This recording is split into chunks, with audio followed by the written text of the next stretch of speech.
ভিক্ষা করছে দমদম জংশনের সেই সব হকাররা যারা একদিন ঠিক এই জায়গায় বসে নিজের সংসার চালানোর জন্য দোকানদারি করত। হ্যাঁ, একদম ঠিক তারাই আজকে পথে বসে ভিক্ষা করছে। যখন আজ দমদম জংশন গেলাম তখন এই বিরল দৃশ্য আমার চোখে ভাসলো।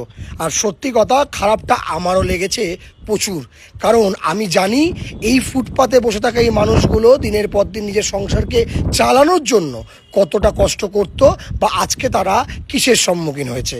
ঠিক আমি এই মানুষগুলোরই মতো একজন। আজকে এক সময় এখানে গেলে এরকম দোকান থাকতো, আর প্রচুর ভাইরা দিদিরা নিজের পেট চালানোর জন্য দিনের পর দিন যথেষ্ট পরিশ্রম করত। যখন এই জায়গা থেকে বিকালবেলা ট্রেন ধরতে হোক বা খাবার খেতে হোক প্রচুর মানুষ যেতেন, জায়গাটা থাকতো অন্য রকমের। আর আমিও তার সাক্ষী অনেকবারই ছিলাম। গরিব মানুষদের পাশে থাকলে অনেকে আবার দিনের পর দিন বিরোধী আখ্যা দিচ্ছে, আবার কেউ বলছে আমি অনেক বিরোধী কাজ করছি, আবার কেউ কেউ বলছে যে তোমার দিন কিন্তু ঘনিয়ে এসেছে। সত্যি কথা বলতে আমি গরিব মানুষদের পাশে ছিলাম, কারণ আমি নিজেও একটা গরিব।